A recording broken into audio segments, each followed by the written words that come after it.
Hey everyone, this is Mark at Short Action Customs. I want to do a really quick video on the Area 419 Hellfire muzzle brake system. It's quick, it's simple, it's self-timing, it's very easy to use. So we're going to go into detail on how we use that here at Short Action Customs. Alright, this is my personal competition rifle. It's a 647 Lapua. I'm sure at a later date we'll go into it. But I'm currently running a 6mm Hellfire brake system on here. So what I'm going to do is I'm going to simply just go ahead and remove the muzzle brake, install both suppressors, and then put the muzzle brake back on. And then we're going to go over a quick feature and benefit list of the whole system. One really nice thing about the system is if you already own a suppressor like this Thunder Beast and you want to put it on more rifles, all you have to do is buy a $50 universal taper adapter, put it on whatever barrel you have.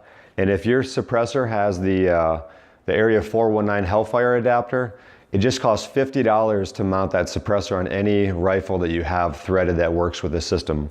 So instead of having to buy a $135 brake for every single rifle, worrying about timing it up and stuff, you've got a great muzzle brake system and you have a very good suppressor adapter system as well.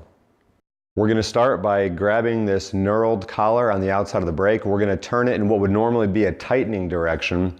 Because the system uses a left-hand thread on the outside, a conventional tightening direction will actually remove it. So we got the brake off. I've got a Thunder Beast Ultra 7 suppressor with the Area 419 adapter. We're going to press it in and we're going to turn it in what would normally be a loosening direction. So we're going to go ahead and get that on there.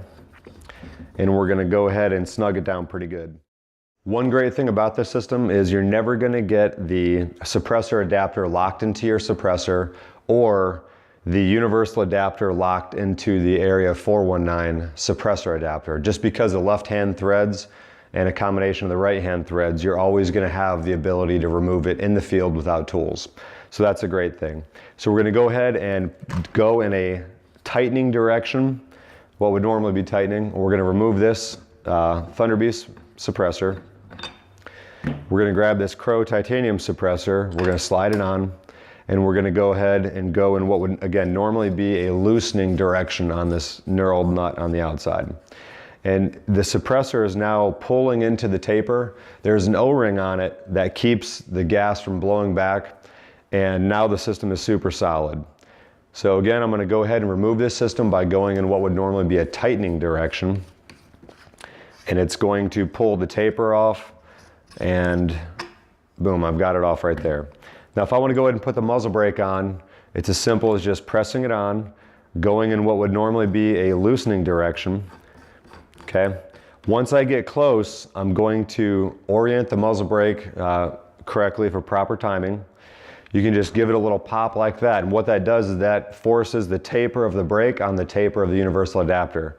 Now the brake won't move, it's not going to rotate when you tighten the whole system up, and you can just go ahead and snug it up from this point, and that muzzle brake's not going to go anywhere. It's a super easy system to use, and I prefer it when I'm running suppressors or muzzle brakes because it's easy, it's quick, it's accurate, and it gives me a lot of flexibility.